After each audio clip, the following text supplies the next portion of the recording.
আর এবার চোখ রাখবো অন্যান্য খবরের দিকে।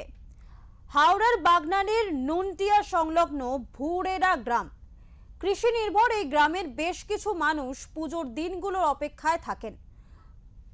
হাওড়া বাগনানের নুনটিয়া সংলগ্ন ভুরেরা গ্রাম, কৃষি নির্ভর এই গ্রামের বেশ কিছু মানুষ পুজোর দিনগুলির অপেক্ষায় থাকেন।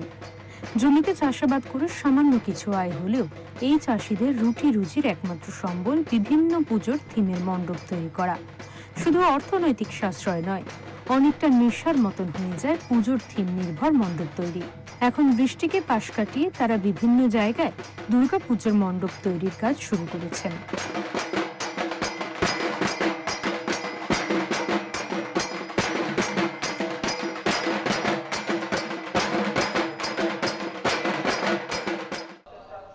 আমাদের পূজা কমিটি সম্পাদক বিশেষ করে ওর মাথাতেই আসলো যে কলকাতার বিভিন্ন ক্লাবে পূজা কমিটিতে থিম সং রিলিজ হয়, তা আমরা যদি এবারে আমাদের ক্লাবে একটা থিম সং রিলিজ করি কীরকম হয়।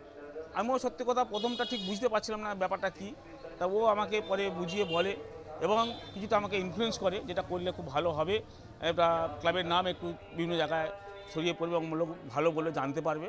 সেই হিসাবে আমি তখন ওকে সম্মতি দিলাম, ঠিক আছে তাহলে তুমি অ্যারেঞ্জমেন্ট করো এবং যাতে এটা ভালোভাবে হয় সেটা করো। এবং সেই হিসাবেই আমাদের আজকে আমরা এই থিম সংটা আমাদের রিলিজ করা হলো এবং মূলত অরিন্দম মাঝি বা কিং মাঝি, যে আমাদের ক্লাবের পূজা কমিটির সম্পাদক, তার উদ্যোগেই এটা হয়েছে। এমন একটি মণ্ডপ হাওড়া বাগনানের নুনটিয়ার তরুণ দল ক্লাবের মণ্ডপ। বুধবার অর্থাৎ বিশ্বকর্মা পুজোর দিন সন্ধ্যাবেলায় তাদের থিম সং প্রকাশ অনুষ্ঠানের আগে দেখা গেল অভূতপূর্ব এক চিত্র। ভুয়েরা গ্রামের ডেকোরেটর শিল্পী শেখ আলাল আলী, তার বয়স প্রায় 60-এর কাছাকাছি। তিনি তড়ি ঘড়ি সাজিয়ে তুলছেন মণ্ডপ। তিনি জানান আর কদিন পরেই মা আসছেন, তাই আর ফুরসত নেই, যত তাড়াতাড়ি মণ্ডপ তৈরি করা যায়। বাড়িতে 3 সন্তান, স্ত্রী এবং বৃদ্ধা মা নিয়েই তার সংসার। 18 বছর বয়স থেকে দেবদ্বীপের মণ্ডপ তৈরি করে আসছেন তিনি। এখানে পুজোর থিম ইন্ডিয়া গেট, জানালেন পুজো কমিটির সম্পাদক অরিন্দম মাঝি।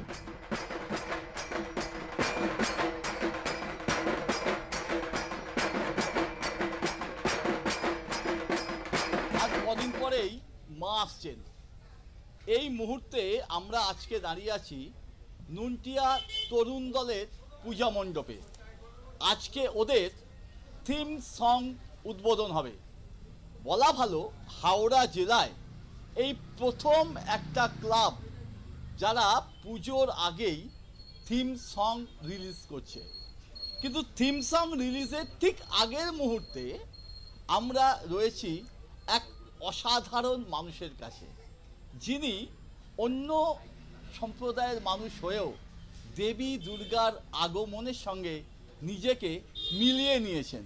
একদম 18 বছর থেকে পূজা অনুষ্ঠানের সমস্ত প্যান্ডেল যার হাতে ফুটে ওঠে, সেই মানুষটার কাছে আজকে আমরা উপস্থিত হয়েছি। দাদা, আপনার নামটা বলবেন? শেখ আলাল আলী। বাড়িতে আপনার কে কে আছে? বাড়িতে আমার মা আছে, আমার স্ত্রী আছে, 3টে ছেলে আছে। এই যে পূজা মণ্ডপগুলো আপনার হাতে সেজে ওঠে, এটা কেমন লাগে? এটা খুব ভালো লাগে, যেহেতু এটা আমার কর্ম, আমার করতে হয়, আমার খুব ভালো লাগে। বাকি মানুষের এত আনন্দ পায় এই কাজ দেখে। বাড়িতে ছেলেরা সব কি করে? বাড়িতে আমার 2টো ছেলে রাজমিস্ত্রি কাজ করে, দিনমজুর। বড় ছোটো ছেলেটা ক্লাস 4-এ পড়ছে। মোটামুটি কত বছর ধরে কাজটা করছেন? না হলো 35 বছর। শুনলাম 35 বছর একটা লড়াই করছেন তিনি। এই লড়াইয়ে সামিল আমরা সকলেই।